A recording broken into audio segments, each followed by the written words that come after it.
제4장 무조건적인 선택.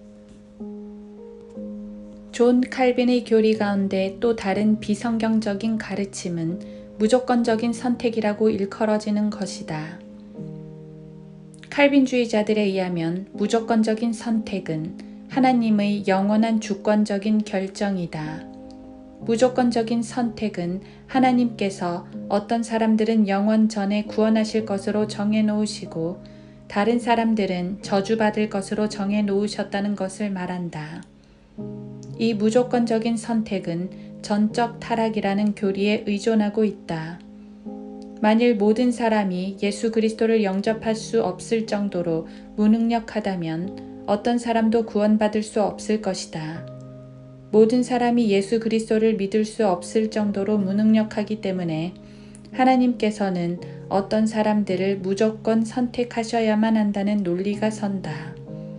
그래서 인간의 의지를 무능력하게 보는 전적 타락의 교리가 틀리다면 무조건적인 선택이라는 교리는 필요하지 않게 되는 것이다. 그래서 이 무조건적인 선택이라는 교리 또한 전적 타락만큼이나 칼빈주의에서 중요한 위치를 차지하고 있다. 칼빈주의자들은 무조건적인 선택의 교리를 성경의 모든 구절에 적용시켜 해석하려고 한다. 실제로 성경의 어떤 구절은 무조건적인 선택이나 구원과 아무런 관계가 없음에도 불구하고 그들은 그것을 무조건적인 선택과 관련시켜 해석하려고 한다. 칼빈주의자들은 무조건적인 선택이 곧 복음이라고 말하기 때문에 만일 당신이 무조건적인 선택의 교리를 부인한다면 그들은 당신이 은혜로 구원받는다는 교리를 부인하는 것이라고 주장한다. 그들은 무조건적인 선택의 교리를 부인한 사람은 인간이 허물과 죄들 가운데서 죽어 있다는 성경의 진리를 부인하는 것이라고 주장하는 것이다. 칼빈주의자들은 무조건적인 선택의 교리를 하나님의 주권과 관련시켜 설명한다. 하나님의 주권이라는 말은 칼빈주의자들이 매우 좋아하는 용어인데 칼빈주의자들이 가장 선호하는 책 중에는 아더 핑크의 하나님의 주권이라는 책도 있다. 그러나 하나님의 성품과 관련하여 하나님의 사랑과 은혜와 거룩하심 등은 킹제임스 성경에 나오지만 주권적이라는 말은 성경에 나오지 않는다. 사실 하나님의 주권적이심에 관해서는 특별히 논할 필요도 없다. 생각해보라. 어떻게 하나님께서 주권적이지 않으실 수 있는가? 그것은 굳이 말로 표현하지 않고 글로 기록하지 않아도 너무나 당연한 얘기다. 하나님은 주권적이시다. 당신은 절대 권력이 없으신 하나님을 상상할 수 있는가? 비록 주권적이라는 표현이 없다 해도 성경은 하나님께서 주권을 갖고 계시며 절대 권력을 갖고 계신다고 가르친다. 그러나 우리의 하나님은 하늘들에 계시며 하시고자 하는 일은 무엇이나 행하셨도다. 시편 115편 3절. 하나님께서는 그분이 원하시는 일은 무엇이나 주권적으로 행하실 수 있는 분이시다. 그렇다면 그들 칼빈주의자들은 왜 이런 당연한 말을 그렇게도 좋아하는 것일까? 그 원인은 하나님의 주권이라는 표현을 사용해서 창세 전의 예정과 관련된 무조건적인 선택을 가르치려는 데 있다. 칼빈주의자들이 하나님의 주권에 관해 이야기할 때 그들은 결코 성경에서 말씀하시는 바를 의미하지 않는다. 그들에게 하나님은 그분이 원하시는 것은 무엇이든지 함부로 행하는 분이시며 자신의 권위를 가지고 자신의 뜻대로 마음대로 행하시는 분이시다. 칼빈주의자들에게 하나님은 자신이 영원 전에 주권을 가지고 내린 한 가지 영원한 결정만을 가지고 있을 뿐이며 그 예정하신 결정에는 모든 것이 포함되어 있다. 한 가지 예를 들면 어떤 칼빈주의자는 이렇게 말했다. 하나님의 예정에 의하면 우리가 겉으로 행하는 행위뿐만 아니라 우리가 속으로 생각하는 것조차도 모두 예정되어 있다. 그러므로 칼빈주의자들이 하나님께서 모든 것을 이미 정해 놓으셨다, 예정해 놓으셨다 라고 말한다면 그들은 말 그대로 모든 것을 의미하는 것이다.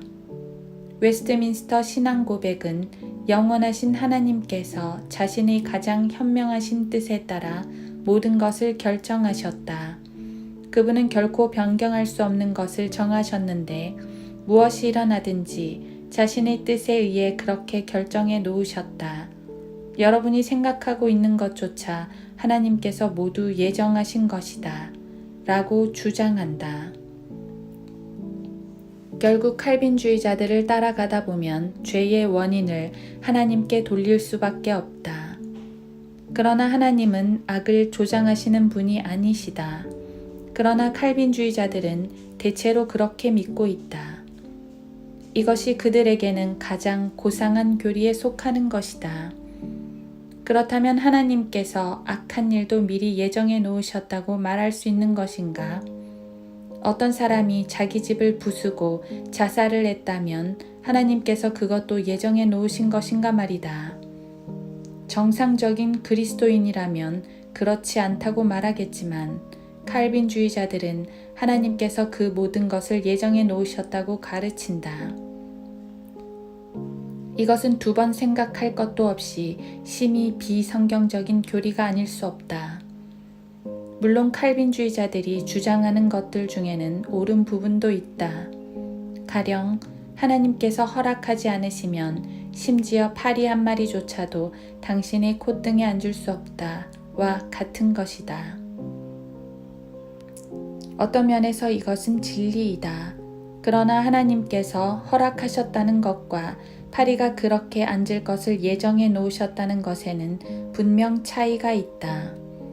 하나님께서 허락하시는 것과 미리 정해 놓으시는 것 사이에는 큰 차이가 있는 것이다. 그러나 칼빈주의자들은 그 차이를 전혀 모른다. 그들은 만일 모든 것이 예정되어 있다면 죄악마저도 예정되어 있어야 한다고 생각해야 하는데 이것은 매우 신성모독적인 사악한 가르침이 아닐 수 없는 것이다. 성경의 잠언에는 칼빈주의자들이 창세 전에 모든 것이 예정되었다는 것을 가르치기 위해 애용하는 구절들이 나온다. 사람이 마음으로 준비하는 것과 그 혀의 대답은 주께로부터 나느니라. 잠언 16장 1절. 사람의 마음이 자기의 길을 계획하나 주께서 그의 걸음들을 인도하시느니라. 잠언 16장 9절. 사람의 걸음은 주께로부터 비롯되나니 사람이 어찌 자기의 길을 알 수 있으랴. 잠언 20장 24절. 칼빈주의자들은 이러한 구절들에서 보이는 주께서 인도하시느니라, 주께로부터 나느니라, 주께로부터 비롯되나니 와 같은 표현만을 뽑아서 자신들의 비성경적인 교리를 입증하려고 한다. 그들은 그러한 표현들을 하나님께서 예정하셨다는 표현으로 한데 몰아서 해석함으로써 자신들의 교리에 억지로 끼워 맞추는 것이다. 그들은 주께로부터 비롯되었다, 주님에 의해서 행해진다는 표현만 보면 모두 그것이 예정과 관련되어 있다고 말하지만 성경은 모든 것이 창세 전에 예정되어 있다는 그들의 주장과 달리 모든 것이 예정되어 있는 것은 아니라고 가르치고 있다. 그 점을 성경으로 증명해 보도록 하겠다. 1. 하나님께서 다음과 같이 말씀하시기 때문이다. 그들은 또 바알의 산당들을 지어 자기들의 아들들을 바알에게 번제물로 주어 불로 사르게 하였으니 그것은 내가 명령한 것도 말한 것도 아니며 내 마음에 둔 것도 아니니라. 예레미야 19장 5절. 만일 하나님께서 영원 전에 모든 것을 예정하셨다면 어떻게 하나님께서 의도하시지도 않은 일이, 마음에 두시지도 않은 일들이 일어날 수 있단 말인가? 그러므로 모든 것이 예정되어 있지 않다는 첫 번째 증거는 하나님께서 말씀하시지도 생각하시지도 않은 일들이 일어난다는 사실이다. 2. 하나님의 허락하심이 있다는 것이다. 욥이 고난을 당한 것은 사탄 때문에 일어난 것이지만 그 일은 하나님께서 허락하신 일이었다. 하나님께서는 사탄에게 그렇게 하도록 허락하셨던 것이다. 주께서 사탄에게 말씀하시기를 보라, 그가 소유한 모든 것이 내 권세에 있으나 다만 그의 몸에는 너희 손을 대지 말라 하시니 사탄이 주의 면전에서 물러가니라. 욥기 1장 12절. 주께서 사탄에게 말씀하시기를 보라, 그가 내 손에 있느니라. 다만 그의 생명은 남겨둘지니라 하시더라. 그러므로 사탄이 주의 면전에서 떠나가 발바닥에서 머리끝까지 심한 종기로 욥을 치니 욥기 2장 6, 7절. 성경에는 하나님께서 무엇을 하셨다고 말씀하는 많은 경우에 실제로 누군가가 그것을 행하도록 하나님께서 허락하셨다는 의미를 담고 있는 경우가 있는 것이다. 3. 조건부는 모든 것이 다 예정된 것이 아니라는 진리를 담고 있다. 예수 그리스도께서는 만일 너희 가운데서 행한 능력 있는 일들을 투로와 시돈에서 행하였더라면 그들은 벌써 베옷을 입고 제에 앉아 회개하였으리라. 누가복음 10장 13절 라고 말씀하셨다. 이것은 어떤 조건적인 상황을 말씀하신 것인데 예수 그리스도께서 만일 투로와 시돈에서도 능력 있는 일들을 행하셨더라면 그 사람들은 멸망하지 않고 회개하였을 것이라는 것을 뜻하고 있다. 투로와 시돈의 멸망은 예정된 것이 아니라 상황에 따라 바뀔 수도 있는 일이라는 것이다. 4. 성경은 복음을 전하면 구원받을 수 있다는 가능성을 말씀한다.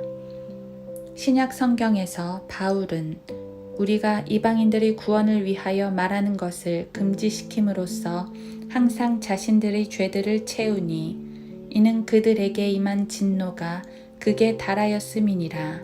데살로니가 전서 2장 16절고 기록했다. 여기서 바울이 뜻하는 것은 자신이 이방인들에게 복음을 전했다면 그들이 구원받을 수도 있었는데 그러나 복음을 전파하는 일이 누군가에 의해 방해를 받음으로써 구원받을 수도 있었던 그 혼들이 구원받지 못하는 일이 벌어졌다는 것이다. 따라서 이 안타까운 일에 하나님께서 크게 진노하셨다는 것이다. 가능성은 가변적인 것이며 칼빈주의자들의 예정과는 결코 연결시킬 수 없는 부분인 것이다. 5. 가능성 가운데에는 인간이 하나님을 거부할 수 있다는 가능성이 있다.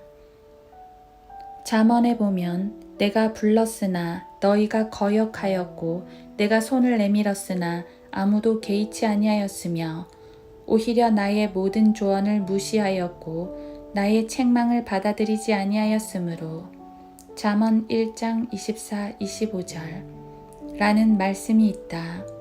인간이 하나님의 부르심에 거역하고 그분의 조언을 무시하며 그분의 책망을 받아들이지 않을 수 있다면 하나님께서 모든 것을 미리 정해 놓으셨다는 칼빈주의자들의 교리는 결코 성립될 수 없는 것이다. 죄인들이 창조주 하나님을 거역하고 무시하는 일이 창세 전에 예정된 일이라면 스스로 예정하신 그 일로 인해 죄인들을 정죄하는 하나님은 과연 어떤 하나님인 것인가? 당신은 그런 하나님을 상상이나 할 수 있겠는가? 6. 성경에는 우연이라는 것이 있다. 그때 어떤 제사장이 우연히 그 길을 가다가 그를 보았으나 다른 편으로 지나갔으며 누가복음 10장 31절. 본문의 제사장이 강도들을 만나 반쯤 죽어있는 사람을 본 것은 창세 전에 예정된 일이 아니라 우연히 일어난 일이라고 성경은 말씀하고 있다. 이 점에 대해서는 별다른 설명이 필요 없다. 성경에는 7. 성경에는 누구든지 믿으면 멸망하지 않는다는 말씀이 있다. 하나님께서 세상을 이처럼 사랑하셔서 그의 독생자를 주셨으니 이는 그를 믿는 사람은 누구든지 멸망하지 않고 영생을 얻게 하려 하심이니라. 요한복음 3장 16절. 칼빈주의자들의 주장대로라면 누구든지 영생을 얻을 수 있는 것이 아닌데 성경은 누구든지 영생을 얻을 수 있는 가능성을 열어두고 있다. 칼빈주의자들은 이 점을 피하기 위해 본문의 누구든지가 실은 창세 전에 선택된 자들을 가리키는 것이라고 거짓말한다. 8. 칼빈주의자들 가운데에는 그들의 예정교리가 모순된 주장임을 시인하는 사람이 있다. 장로교 신학자인 어떤 칼빈주의자는 하나님의 예정은 성경적이지 않은 것처럼 보인다 라고 말했다. 같은 칼빈주의자들 가운데에서도 그들의 예정론이 성경에 나오지 않는 교리라는 것을 인정하는 사람이 있는 것이다. 9. 또한 기도를 예로 들 수 있다. 세세한 모든 것이 정말로 창세 전에 미리 계획되어 있다면 우리가 왜 기도를 해야 하는지 아무도 그 당위성을 설명할 수 없게 된다. 왜 하나님께서는 우리에게 항상 기도하라고 말씀하신 것인가? 데살로니가 전서 5장 17절. 왜 성경에서는 모든 일에 기도와 간구로 너희의 구하는 것들을 감사함으로 하나님께 알려지게 하라. 빌립보서 4장 6절 라고 기도를 명령하고 있는 것인가? 만일 칼빈주의자들이 기도한다면 그들은 스스로를 속이는 거짓말쟁이들이라는 것을 스스로 증명하는 것이 된다. 10. 칼빈주의자들의 예정은 상식적이지 못한 생각이다. 당신이 길을 걸어가는데 어떤 사람이 당신 얼굴에 침을 뱉었다면 하나님께서 그것도 예정해 놓으신 것인가? 상식적인 생각을 가지고 있는 사람이라면 모든 것이 예정되어 있다는 칼빈주의자들의 가르침을 결코 성경적인 교리로 보지 않는다. 무조건적인 선택을 다룰 때 반드시 함께 다뤄야 할 예정은 이처럼 엄청난 모순을 지니고 있으며 결코 증명될 수 없는 교리이다. 칼빈주의자들이 이러한 예정을 말할 때 그들은 정확히 무엇을 말하고 있는 것일까? 예정을 말할 때 그들은 선택과 버리심 이 두 가지를 말하고 있는 것이다. 그렇다면 선택을 다루기에 앞서서 하나님께서 어떤 사람들을 영원히 버리셨다는 버리심의 교리에 관해 살펴보도록 하자. 우리가 이 비성경적인 교리를 다룰 때 먼저 알아야 할 것은 성경이 버리셨다는 말을 결코 영원하다는 개념으로 사용하지 않는다는 것이다. 이 점이 성경과 칼빈주의자들의 다른 점이다. 칼빈주의자들은 하나님께서 누군가를 완악하게 하셨다는 내용을 보면 하나님께서 영원히 버리셨다고 해석하는데 성경은 그런 구절들이 나올 때마다 결코 그런 뜻을 내포하고 있지 않은 것이다. 이 점에 관해서 여호수아 11장을 살펴보도록 하자. 기브온 거민 히위인 외에는 이스라엘 자손과 화친을 맺은 성읍은 하나도 없으며 그들이 다른 모든 성읍을 싸워서 취하였더라. 그들의 마음을 완악하게 하신 분은 주시니 그들이 전쟁으로 이스라엘을 대적하여 오게 하셨으며 그가 그들을 완전히 멸하시고 그들로 은총을 받지 못하게 하셨으니 주께서 모세에게 명령하신 그대로 그들을 멸하신 것이더라. 여호수아 11장 19, 20절. 칼빈주의자들은 이 말씀을 하나님께서 마음을 완악하게 하신 이방 족속들은 하나님께 창세 전에 버리신 사람들이다 라고 해석한다. 그러나 우리가 꼭 기억해야 할 것은 하나님께서 어떤 사람의 마음을 완악하게 하셨을 때에는 반드시 그러실 만한 이유가 있다는 것이다. 하나님께서는 단지 어떤 사람을 지옥에 보내시기 원하기 때문에 그 사람의 마음을 완악하게 하시지는 않는다. 성경에서 하나님께서 어떤 사람의 마음을 완악하게 하신다는 표현이 나올 때 사실상 그 구절은 구원을 다루고 있지 않기 때문이다. 그러나 칼빈주의자들은 문맥을 전혀 고려하지 않고 완악하게 하셨다는 말씀에만 집착하여 그것을 그들의 버리심 교리와 관련된 예정으로만 해석해버리는 것이다. 성경에는 이와 관련하여 또 다른 예가 있는데 이사야 63장 17절이 바로 그것이다. 오 주여, 어찌하여 주께서는 우리를 주의 길에서 벗어나게 하시며 우리의 마음을 완악하게 하사 주를 두려워하면서 멀게 하시나이까. 주의 종들을 위하여 주의 유업의 족속들을 위하여 돌아오소서. 이사야 63장 17절. 이사야서의 이 말씀은 하나님께서 이스라엘 백성의 마음을 완악하게 하셨다고 말씀하고 있다. 그렇다면 주님께서는 모든 유대인들을 지옥에 보내시기로 창세전에 예정하신 것인가? 지옥에 보내기로 예정하신 그들을 왜 이방인들로부터 선택하여 그분의 백성으로 삼으신 것인가? 그들을 출애굽시키신 것은 궁극적으로 그 민족을 지옥에 보내시기 위함이었다는 말인가? 하나님께서 그들의 마음을 완악하게 하신 것은 그들이 지옥으로 버림받은 것과는 아무런 관련이 없다. 그들이 하나님의 명령을 계속 거부하는 완악함을 보였기 때문에 하나님께서도 인내의 한계를 느끼시고 그 죄인들을 완악하게 하셔서 죄의 정죄함 속에 가둬두셨을 뿐이다. 사실 위의 이사야 63장 17절 말씀은 예언적으로 유대인 환난 성도들이 주님의 재림을 간구하는 기도에 속한다. 그들은 이어지는 64장에서 여전히 다음과 같이 주님의 재림을 위하여 기도하고 있다. 오 원컨대 주께서 하늘들을 가르고 내려오시며 산들도 주의 면전에서 흘러내리기를 용해하는 불길이 타서 그 불이 물을 끓게 하는 것 같이 되게 하시며 주의 이름을 주의 대적들에게 알게 하셔서 민족들로 주의 면전에서 떨게 하소서.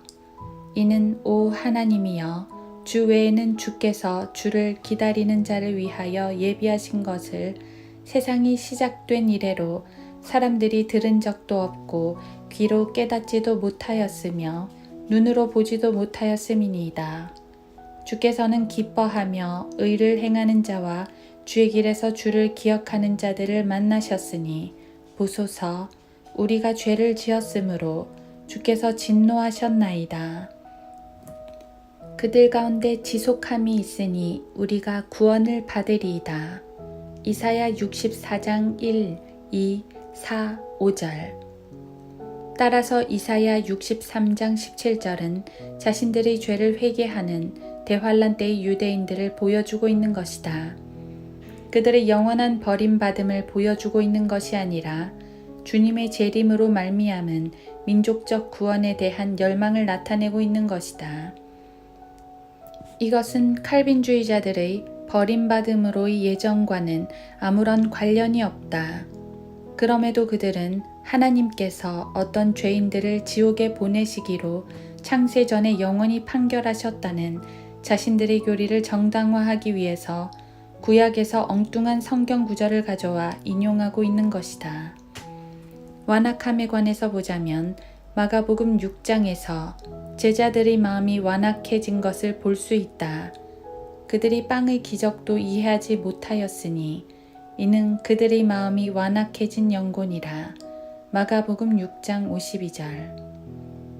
생각해보라. 제자들의 마음이 완악해진 것이 그들이 구원받지 못하고 영원히 버림받았음을 뜻하지 않는다는 것은 상식에 속하는 문제가 아닌가. 보다시피 칼빈주의자들은 인간의 버림받음이 창세전에 예정되었다는 것을 결코 성경으로 증명할 수가 없는 것이다. 하나님께서 누군가의 마음을 완악하게 하셨다는 성경의 내용으로는 결코 그들의 버림받음의 교리를 증명할 수 없다는 얘기다. 만일 하나님께서 어떤 사람들을 지옥에 보내시기로 정해놓은 것이 사실이라면 당신은 선택된 사람이거나 지옥에 가기로 정해진 사람 중 어느 한쪽에 속할 것이다.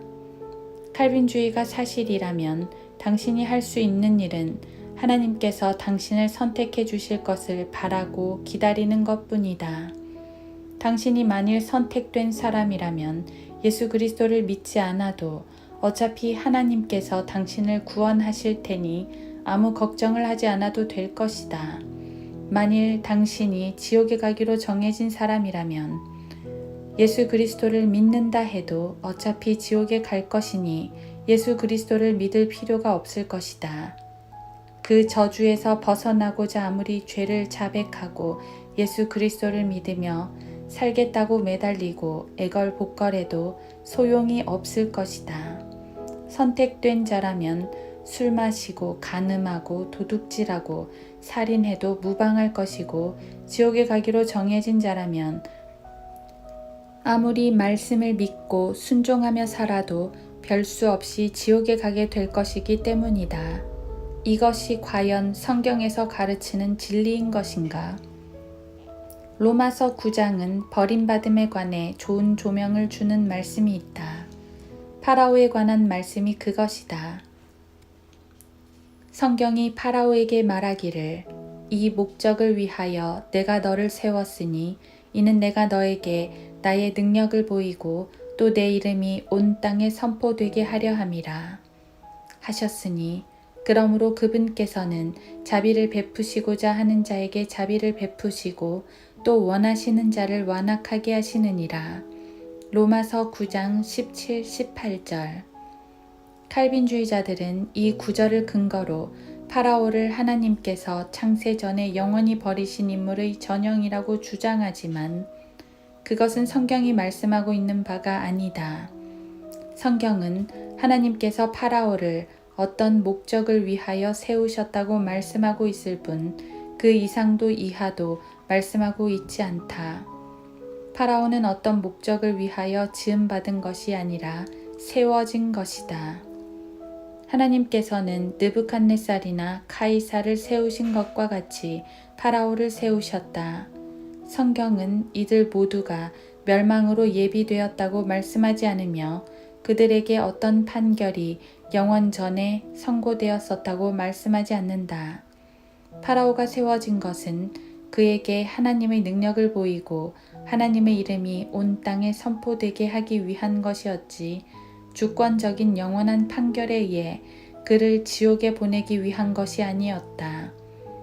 하나님께서는 이스라엘에게 자신이 그들을 구원하신 주임을 입증하시고 파라오에게 주님 자신이 유일하신 하나님이심을 보여주며 이집트인들에게 자신이 주이심을 보이시고 온 땅에 그분의 이름이 선포되게 하실 목적을 가지고 계셨다. 그 목적은 이스라엘과 파라오의 이집트인들과 온 땅에 그 사실을 알게 하려는 것이었다. 하나님께서 어떤 사람의 마음을 완악하게 하실 때 그것은 하나님께서 그 사람을 처음부터 완악하게 하신 것이 아니라 그 죄인이 그의 자유의지를 잘못 사용하여 하나님께서 더 이상 참지 못하시는 어떤 막다른 지점에까지 이르게 되었음을 의미한다. 하나님께서 어떤 사람을 완악하게 하셨을 때에는 그 사람이 그의 자유의지를 잘못 사용하여 그 상황에까지 이르게 된 것일 뿐이다. 끝까지 마음을 완악하게 하여 하나님의 마음을 거부하였기 때문에 하나님께서도 그를 결국 죄 가운데 내버려 두시고 완악하게 하신 것이다. 이처럼 하나님께서 파라오의 마음을 완악하게 하신 것은 파라오 개인의 구원과 관련 있는 것이 아니었다.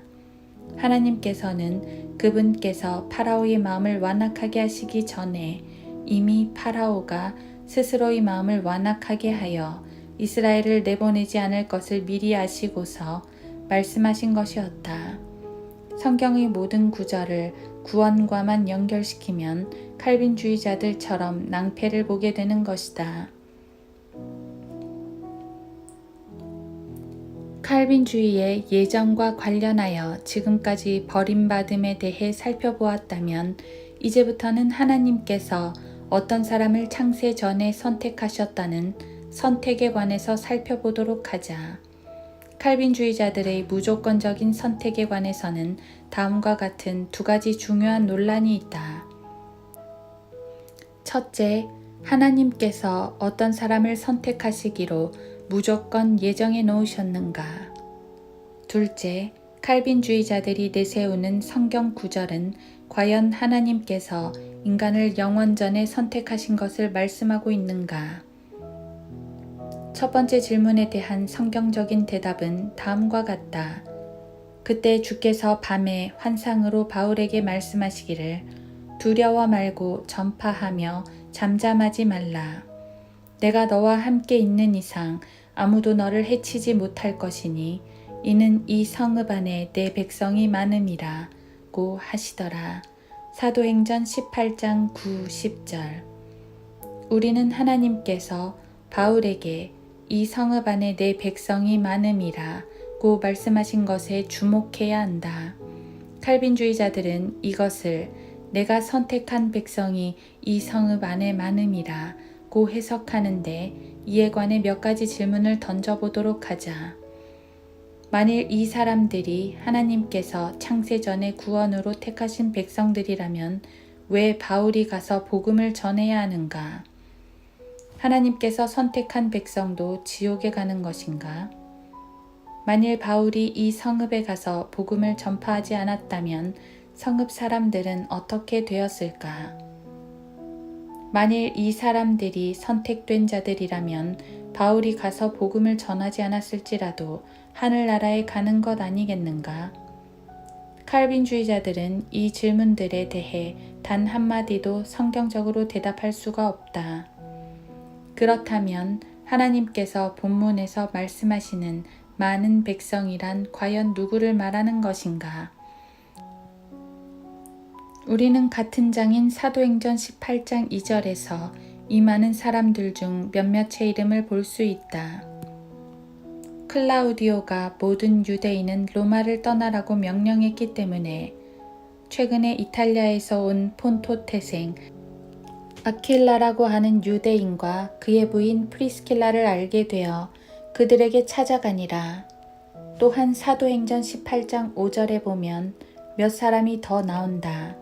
실라와 디모데가 마케도니아에서 왔을 때 바울은 영 안에서 매임을 받아 유대인들에게 예수가 그리스도임을 증거하더라. 사도행전 18장 7절은 또 다른 사람인 유스토를 언급할 뿐 아니라 사도행전 18장 8절은 회당장 크리스포가 온 지방과 더불어 주를 믿으니 많은 고린도 사람도 듣고 믿으며 또 침례를 받으니라 고 말씀한다. 하나님께서 사도행전 18장 10절에서 내 백성이라고 하신 많은 사람들은 그 성읍 안에서 예수 그리스도를 믿은 사람들을 가리키는 것이다. 이 사람들은 칼빈주의자들이 주장하듯 하나님께서 창세 전에 구원하시기로 택하셨다는 선택된 자들이 아니다. 칼빈주의자들이 무조건적인 선택과 관련하여 직면하는 두 번째 문제는 칼빈주의자들이 내세우는 성경 구절은 과연 하나님께서 인간을 영원 전에 선택하신 것을 말씀하고 있는가에 있다.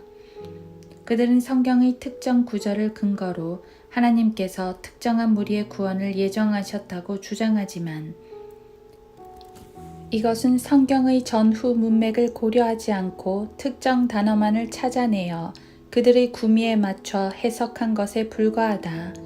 이와 관련하여 그들이 즐겨 쓰는 단어를 살펴보도록 하자. 1. ordain, 하나님께서 미리 정하심. 2. given, 하나님께 주어짐. 3. chosen, 선택받음. 4. election, 선택. 5. predestination, 예정. 6. foreknowledge, 미리 아심. 칼빈주의자들은 성경에서 위의 6 단어를 볼 때마다 그 단어들이 포함된 구절들이 그들의 무조건적인 선택을 지지한다고 주장하는 고착된 습성이 있다. 1. 먼저 하나님께서 어떤 사람들을 구원으로 미리 정하셨다는 단어를 살펴보면 그 대표적인 구절이 사도행전 13장 48절이다. 이방인들이 이 말을 듣자 기뻐하며 주의 말씀을 찬양하였고 영원한 생명을 얻기로 정해진 자들은 다 믿더라. 칼빈주의자들은 이 구절을 근거로 다음과 같이 주장한다. 즉, 하나님께서 역사를 통하여 말씀하신 모든 것들은 창세 전에 이미 정하신 것들이라는 것이다. 그들은 하나님께서 창세 전에 미리 정해 놓으셨고 그 정하신 순서에 따라 본문의 이방인들이 영원한 생명을 얻은 것이라고 해석하는 것이다. 그러나 위의 사도행전 본문이 그들의 주장을 지지하지 않는다는 증거는 다음과 같다. 1. 만일 이 이방인들이 영원한 생명을 얻기로 정해진 자들이라면 유대인들은 어떠한가? 유대인들은 그렇게 정해진 자들이 아닌 것인가? 2. 우리 그리스도인들은 어떠한가? 당신은 사도행전 13장의 시대에 살고 있었는가? 여기서 영원한 생명을 얻기로 정해진 자들은 사도행전 18장이 기록될 당시의 사람들을 가리키고 있으며 그 이상의 것을 말씀하고 있지 않다. 이 구절은 그것을 읽고 있는 당신에게 당신이 구원받으려면 당신은 창세 전에 구원으로 정해진 자여야만 한다 라고 말씀하고 있지 않다. 어떤 사람들은 구원받지 못하도록 창세 전에 버림받았다 고도 말씀하지 않으며 구원받은 모든 사람들이 미리 정해진 사람들이다. 모든 이방인들이 미리 정해진 것이다 라고도 말씀하지 않는다.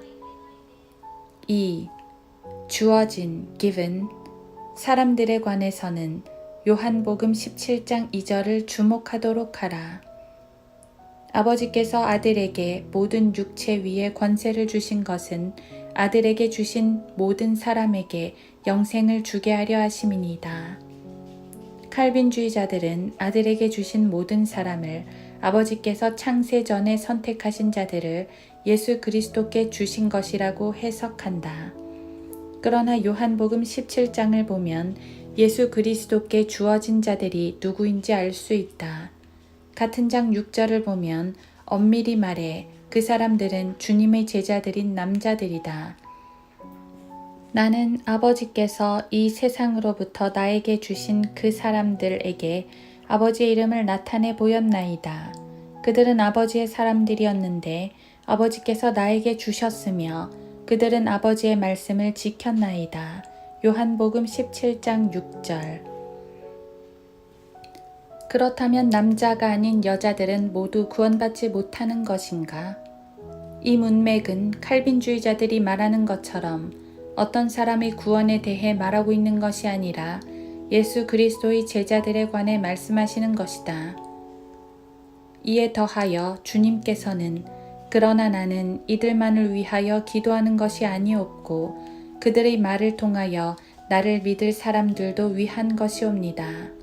요한복음 17장 20절 라고 말씀하셨는데 이것은 제자들의 말을 통하여 주님을 믿을 사람들을 언급하신 것이다. 즉 예수 그리스도께 주어진 자들이란 예수 그리스도를 믿음으로써 선택된 자들, 구원받은 자들을 뜻하는 것이다. 그러나 칼빈주의자들은 본문처럼 주어진이라는 단어만 나오면 그 단어만 뽑아내어서 그들의 무조건적인 선택의 교리를 증명하는 데 사용해버린다. 3. 택함 받은 사람들에 관해서는 시편 63편이 이용된다. 주께서 택하시고 가까이 오게 하사 주의 뜰에 거하게 하시는 사람은 복이 있나이다. 우리가 주의 집, 곧 주의 거룩한 성전의 아름다움에 만족하리이다. 시편 65편 4절. 칼빈주의자들은 이 구절을 매우 중요하게 생각하는데 그 이유는 그것이 그들의 무조건적인 선택의 교리를 증명해 주는 것처럼 보이기 때문이다. 그러나 주의해야 하는 것은 본문에는 주님께서 그들을 언제 택하셨는지 그 시간이 나와 있지 않다는 것이다. 이 구절은 하나님께서 구원하시려고 택하신 백성은 복이 있도다 라고 말씀하고 있지도 않다. 이 구절 어디에도 구원이나 거듭남, 그리스도인, 의롭게 됨, 예수 그리스도의 희생적 속죄를 발견할 수 없다. 칼빈주의자들은 택함 받았다는 단어 때문에 이 구절을 구원과 관련 있다고 주장하는 것이다. 즉 성경에 택함이란 단어가 보이면 칼빈주의자들은 두세 번 생각할 것도 없이 하나님께서 구원하시기 위해 택하신 것이다 라고 해석해 버리는 것이다. 어떤 칼빈주의자는 하나님께서는 창세 전에 우리가 그리스도 안에 있을 때 우리를 택하셨다 라고 말하기까지 한다. 우리가 어떻게 창세 전에 그리스도 안에 있을 수 있는가? 만일 그러하다면 구원받은 그리스도인들 모두가 창세 전에 동시에 그리스도 안에 있게 되었다는 것인데 과연 성경이 그 점을 가르치고 있는 것일까? 이를 위해 로마서 16장 7절을 보도록 하라. 내 친척이며 나와 함께 갇힌 안드로니코와 유니아에게 문안하라. 그들은 사도들 중에서 이름 있는 자들이요 또한 나보다 먼저 그리스도 안에 있었느니라. 바울은 그의 친척들이 그보다 먼저 그리스도 안에 있었느니라고 말하고 있다. 창세 후에 그리스도를 먼저 믿었으면 먼저 그리스도 안에 있게 되는 것이다. 그들이 창세 전에 그리스도 안에 함께 있었다는 것은 성경에 없는 내용이다. 지금 구원받은 사람들이 예수 그리스도께서 십자가에서 죽으셨을 때 모두 그리스도 안에 있었던 것도 아니다. 로마서 16장 7절에 의하면 어쨌든 우리 모두가 한순간에 예수 그리스도 안에 들어가게 된 것이 아니라는 점을 알 수 있는 것이다. 예수 그리스도께서 십자가 위에서 죽으셨을 때 당신은 이 세상에 존재하지도 않았다. 4. 택함과 관련해서는 이사야 45장 4절의 택함에 주목해야 한다. 내 종 야곱 곧 나의 택한 이스라엘을 위하여 내가 너를 지명하여 불렀나니 내가 나를 알지 못하였을지라도 내가 너에게 성을 붙였느니라. 이 택함은 다른 누구도 아닌 이스라엘 백성에 대해 말하고 있다. 이들은 말씀 그대로 주님의 택함 받은 백성인 것이다. 택함과 관련하여 성경은 택함 받은 교회와 택함 받은 백성 이스라엘에 관해 말씀한다. 택함 받은 교회에 대해서는 베드로전서 2장 9절을 참고할 수 있다. 그러나 너희는 선택받은 세대요 왕같은 제사장이며 거룩한 민족이요 독특한 백성이니 이는 너희를 어둠에서 불러내어 그의 놀라운 빛으로 들어가게 하신 분의 덕을 너희로 선포하게 하려는 것이니라. 이스라엘 백성이 선택받은 백성인 것처럼 교회도 교리적으로 보면 집단적으로 선택받은 백성이다. 베드로전서 2장 9절은 이스라엘과 관련된 신명기 말씀에서 인용한 구절이며 이것은 개인의 구원과 아무런 관련이 없다. 이는 내가 주 너의 하나님께 거룩한 백성이요 주께서 지상의 모든 민족들 가운데서 너를 택하여 자신에게 속한 독특한 백성이 되게 하셨음이라. 신명기 14장 2절. 성경에서 택함은 구원과 관련이 없다. 이 점에 있어서 이스라엘이 선택받은 것에 관해 5가지를 살펴보면 다음과 같다. 1. 하나님께서는 이스라엘을 개인적으로 선택하지 않으셨다. 2. 이스라엘 백성이 개인적으로 선택받은 것은 하나님과의 관계에 있어서 개인적인 관계를 맺었을 때이다. 3. 이스라엘 백성이 선택된 것은 자신들의 출생에 의해 선택된 것이다. 4. 사실 선택이라는 것은 구원과는 전혀 관계가 없다. 유대인들이 모두 구원받았는가? 하나님께서는 유대인인 이스라엘 백성을 선택하셨지만 그들을 선택하셨다고 해서 그 모든 백성을 일일이 구원하신 것은 아니다. 5. 즉, 어떤 유대인도 창세전의 구원으로 선택되지 않은 것이다. 이제 이스라엘의 선택받음을 교회의 선택받음과 비교해 보도록 하자. 1. 하나님께서는 어떤 개개인을 선택하신 것이 아니다. 2. 교회의 선택받음이란 예수 그리스도와 개인적인 관계를 맺는 것과 관련이 있다. 구약에서 하나님께 선택받는 것은 하나님께서 택하신 백성과 개인적인 관계를 가질 때만 가능했다. 3. 우리 그리스도인들은 우리의 영적 출생 때문에 선택된 것이다. 그러나 우리의 출생과 이스라엘 백성의 출생 사이에는 큰 차이가 있다. 우리의 출생은 첫 번째 출생이 아닌 두 번째 출생, 곧 영의 거듭남을 의미한다. 그러나 이스라엘 백성은 첫 번째 출생, 곧 자연적, 육신의 출생에 의해 하나님과 관계를 맺었다. 4. 선택은 구원과 실제로 아무런 관련이 없다. 5. 어떤 사람도 구원받기 전에는 개인적으로 선택될 수 없다. 창세 전에 개인적으로 선택된 사람은 아무도 없다.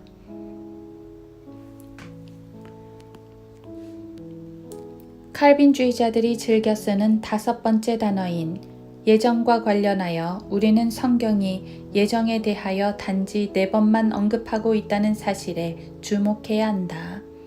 에베소서 1장에 2번, 로마서 8장에 2번 나오는데 로마서 8장을 먼저 살펴보도록 하자. 그분께서는 미리 하신 자들을 자기 아들의 형상과 일치하게 하시려고 또한 예정하셨으니 이는 그를 많은 형제 가운데서 첫 태생이 되게 하려 하심이니라. 로마서 8장 29절. 그리하여 예정하신 이들을 또한 부르시고 부르신 이들을 또한 의롭게 하시고 의롭게 하신 이들을 또한 영화롭게 하셨느니라. 로마서 8장 30절. 칼빈주의자들은 이 구절들에 나오는 예정을 하나님께서 창세전에 내리신 주권적인 판결이라고 주장하면서 무조건적인 선택의 교리에 끼워 맞춘다.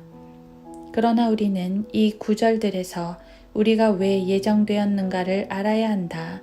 로마서 8장 29절의 예정은 우리가 구원받은 이후에 일어난 것이다. 여기서 예정되었다는 것은 구원받을 것을 예정하셨다는 것이 아니라 어느 날 예수 그리스도께서 다시 오시면 우리가 그분과 똑같은 모습으로 변모될 것을 예정하셨다는 것이다. 성경은 현재 우리가 입고 있는 몸을 하나님께서 변화시켜 주실 것이라고 말씀하고 있는 것이다. 사랑하는 자들아, 이제는 우리가 하나님의 아들들이라. 우리가 어떻게 될 것인지는 아직 나타나지 아니하였으나 그가 나타나시면 우리가 그와 같이 되리라는 것을 아노니 이는 우리가 그분 그대로 그분을 볼 것이기 때문이라.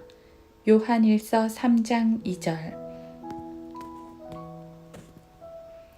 우리가 성경을 통해 아는 것은 예수 그리스도께서 오실 때 우리도 그분과 똑같이 변모될 것이라는 사실이다.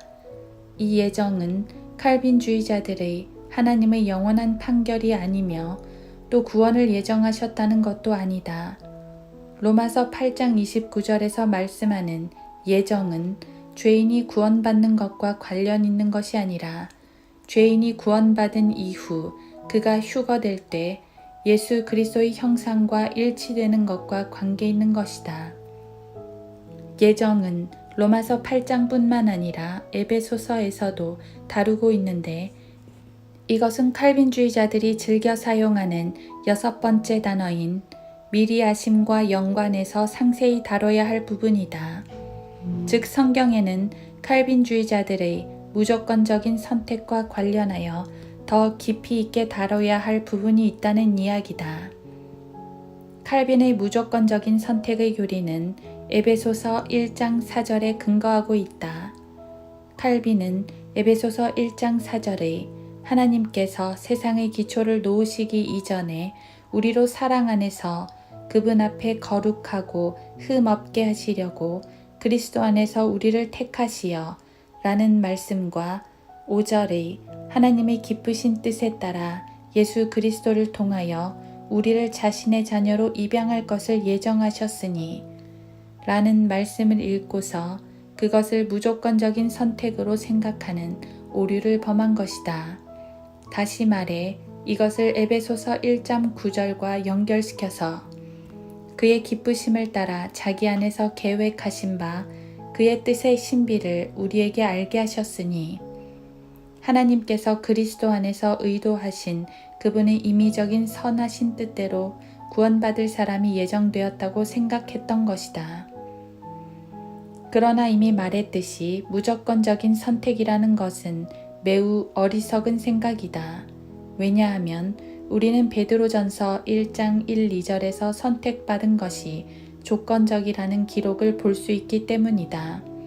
예수 그리스도의 사도 베드로는 폰토, 갈라디아, 카파도키아, 아시아와 비두니아에 흩어져 있는 타국인들 곧 하나님 아버지의 미리 하심을 따라 성령의 거룩해 하심을 통하여 순종함과 예수 그리스도의 피 뿌림으로 택함 받은 자들에게 편지하노니 은혜와 평강이 너희에게 충만할지어다. 베드로전서 1장 1, 2절.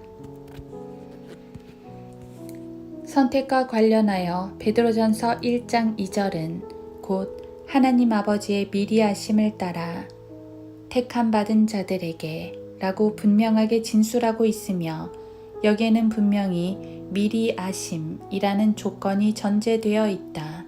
또한 택함이란 말은 영원과는 아무런 관계가 없으며 단지 성령의 거룩해 하심을 통하여 순종함과 예수 그리스도의 피 뿌림으로 택함 받은 자들이라고 되어 있을 뿐이다. 성경에서 택함은 조건적이다. 예정이 미리 하심에 의해 조건 지어지듯 택함도 미리 하심에 의해 조건 지어지는 것이다. 칼빈이 곤란하게 생각했던 문제는 택함 받은 이라는 단어와 에베소서 1장 4절의 특이한 표현과의 관계이다. 하나님께서 세상의 기초를 놓으시기 이전에 우리로 사랑 안에서 그분 앞에 거룩하고 흠 없게 하시려고 그리스도 안에서 우리를 택하시어 에베소서 1장 4절. 물론 질핀과 로스 그 외의 사람들도 이 문제를 올바로 해결하지 못했다. 이렇게 성경을 거역하는 그리스도인들이 에베소서 1장 4절을 읽을 때면 그들은 세상의 창조 이전에 우리가 그리스도 안에 있었을 때 우리를 택하시어 라고 읽어버린다. 이것은 본래 그 구절이 의미하는 것과 완전히 다르다. 성경은 하나님께서 세상의 기초를 놓으시기 이전에 그리스도 안에서 우리를 택하시어 라고 말씀하시기 때문이다. 하나님께서는 세상의 창조 이전에 이미 우리를 택하셨지만 그 하나님의 택하심이 어디에 놓여 있는지를 주목하라. 그것은 분명 갈보리 십자가 이후에 그리스도 안에서였다. 칼빈은 그의 신학에서 바로 이런 중대한 실책을 범했으며 결코 완전하게 시정하지 못했다.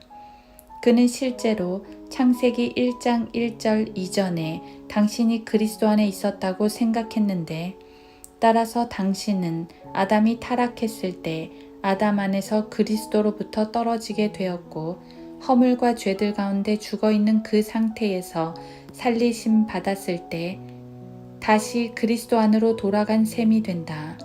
이렇게 생각한 칼빈이 왜 그 후로는 당신이 다시는 그리스도로부터 떨어질 수 없다고 생각했는지 도무지 알 수 없는 일이다. 물론 구원의 영원한 보장은 하나님께서 보장하시는 절대적인 진리이지만 말이다. 칼빈은 구원의 영원한 보장이라는 면에서는 옳았으나 그의 무조건적인 선택은 분명 잘못된 것이다. 성경 어느 곳에서도 하나님께서 인간에게 명하신 것을 인간이 하기 전에 그 누구를 택하신 예는 결코 나와 있지 않기 때문이다. 혹자는 글쎄요, 그런 것들은 영원에 속해 있지요 라고 말하지만 결코 그렇지 않다. 하나님께서는 영원 속에서 선택을 하셨지만 그분의 실제적인 선택은 시간 속에서 나타난다. 우리가 분명히 알아야 할 것은 당신이 그리스도를 신뢰하기 전에는 그리스도 안에 있지 않았다는 것이다. 하나님께서 사람들을 선택하셨을 때에는 그리스도 안에서 선택하신 것이다. 당신은 창세기 1장 1절 이전에는 결코 그리스도 안에 있지 않았다는 점을 알아야 하는 것이다. 그럼에도 혹자는 이 점에 대해 이렇게 말할 것이다. 그러면 로마서 9장 11절의 말씀, 즉 아직 자식들이 나지도 아니하였고 또한 아직 무슨 선이나 악을 행하지도 아니하였을 때에 택하심을 따른 하나님의 목적이 행함에 의해서가 아니라 부르시는 그분에 의해서 있게 하시려고 라는 말씀은 어떻게 이해해야 합니까? 하지만 질문을 받은 당신도 그렇게 생각한다면 성경의 문맥을 다시 살피는 것이 좋을 것이다. 그것의 문맥은 창세기 1장 1절이 아니기 때문이다. 그것은 리브카가 잉태하였을 때이며 이어지는 12절과 함께 생각해 본다면 그것이 다만 미리 아심의 근거를 두고 있는 말씀일 뿐이라는 것을 알게 될 것이다. 아직 자식들이 나지도 아니하였고 또한 아직 무슨 선이나 악을 행하지도 아니하였을 때에 택하심을 따른 하나님의 목적이 행함에 의해서가 아니라 부르시는 그분에 의해서 있게 하시려고 그녀에게 말씀하시기를 형이 아우를 섬기리라고 하셨으니 로마서 9장 11, 12절. 칼빈은 이 문제에 직면했을 때 혼돈에서 벗어날 수 있는 그럴듯한 길을 찾으려 했으나 결국 그 자신도 결코 설명할 수 없는 또 다른 혼돈 속으로 빠져들고 만 것이다. 만일 그가 생각한 대로라면, 즉 야곱과 에서가 태어나기도 전에 선택의 대상이었다면 구원받은 사람은 그가 아기로 세상에 태어나기도 전인 창세 이전에 그가 구원받도록 택함을 받았다는 뜻이 되는데 제이콥 알미니우스는 이로 인해 매우 곤혹스러워했다. 즉 하나님만이 선택받은 자들을 아신다면 이미 죽은 아기들에 대해서는 무엇이라고 말할 수 있는가? 그들 모두가 선택받은 아기들인가? 하는 문제였다. 칼빈과 그를 따르는 사람들의 당혹스런 대답은 글쎄요, 우리는 최선의 것을 기대할 수 있겠지요 라는 것이었다. 그러나 이것으로는 어떤 문제도 해결하지 못한다. 왜냐하면 그들 칼빈주의자들이 주장하는 것과 같은 양자 삼는 것과 선택이 확실하다면 영원한 형벌에 관한 버림받음 역시 구원으로의 선택만큼이나 영원한 것이 되기 때문이다. 칼빈의 방식대로라면 어떤 버림받은 아기들은 지옥에 갈 수밖에 없는 것이다.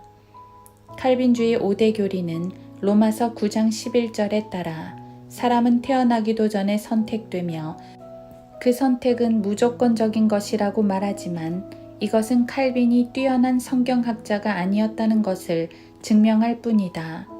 만약 그가 신실한 성경학자였다면 그는 로마서 5장 13절과 4장 15절에서 모든 어린이는 그가 선악을 알 정도의 나이가 되기 전에는 구원에 관한 한 선택받았으며 그의 죄가 그에게 돌려지지 않는다는 사실을 발견했을 것이기 때문이다.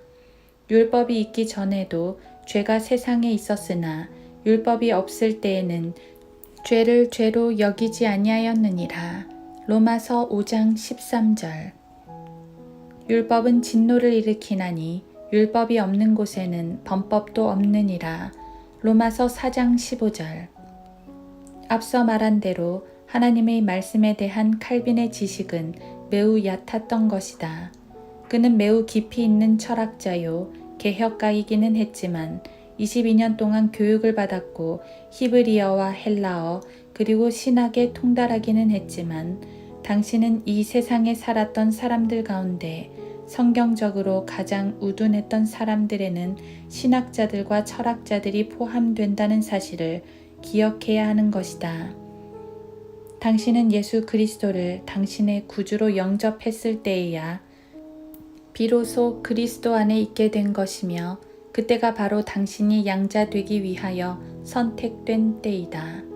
칼빈은 구약의 구원과 신약의 구원 사이의 차이를 전혀 이해하지 못한 것인데 그는 로마 카톨릭적인 요소를 너무 많이 가지고 있었기 때문에 유대인과 같은 관점을 가질 수밖에 없었고 성경이 자기 아들의 형상과 일치하게 하시려고 예정하셨다는 것을 말씀할 때 그것이 구원에 관한 것이 아님을 알지 못했던 것이다. 모세와 엘리야는 여전히 그들 자신의 형상을 가지고 있으며 성경에서 하나님의 형상을 갖도록 예정하셨다는 말씀은 이 시대의 그리스도인들만이 누리는 특권이다. 칼빈은 이 점을 깨닫지 못했기 때문에 성경을 깊이 있게 알지 못했다고 지적받는 것이다. 무조건적인 선택에 대해 말하는 사람들은 하나님의 선택하심이 단지 영혼 속에서 이루어졌을 뿐만 아니라 그 선택이 미리 아심에 근거하여 이루어졌으며 선택된 대상들은 그리스도 안에 있어야만 한다는 것을 잊고 있는 것이다. 하지만 누구도 그리스도를 자신의 구주로 받아들이기 전에는 그분 안에 있지 않았다는 사실을 다시 기억할 필요가 있다. 오직 그분을 당신의 구주로 받아들였을 때만이 성령께서 당신을 그리스도 안에 또 그리스도를 당신 안에 있게 하실 수 있는 것이다. 당신이 그리스도를 받아들였을 때 성령께서 당신에 대해 예정하신 것은 1. 양자 되는 것 에베소서 1장 5절 2. 그리스도의 형상과 일치하게 되는 것 로마서 8장 29절 당신이 그렇게 되는 것은 당신이 구원받는 일 그 자체와는 상관없으며 다만 하나님이 기뻐하시는 뜻에 따라 그렇게 되는 것이다. 하나님의 기쁘신 뜻에 따라 예수 그리스도를 통하여 우리를 자신의 자녀로 입양할 것을 예정하셨으니 에베소서 1장 5절 당신의 구원은 오직 당신이 예수 그리스도를 영접하는 것과 관계가 있을 뿐이다. 노아가 하나님을 믿었을 때 그는 하나님의 형상이나 그리스도의 형상과 일치되기 위해 예정된 것이 아니었다. 그는 그리스도 안에 있지도 않았으며 하나님의 아들로 입양되지도 않았다. 따라서 앞서 말했듯이 칼빈은 매우 얕은 지식만 가진 개혁자였을 뿐이다. 그는 신약에서 한 가지 진리를 발견했다고 해서 그것을 분별 없이 자기가 그것을 강요하고 싶은 모든 사람에게 어디서나 적용해도 된다는 엉뚱한 생각을 갖고 있었던 것이다. 물론 그것은 옳지 않았다. 칼빈의 두 번째 가르침인 무조건적인 선택 역시 그의 전적 타락만큼이나 비성경적인 이단적 가르침에 불과한 것이다.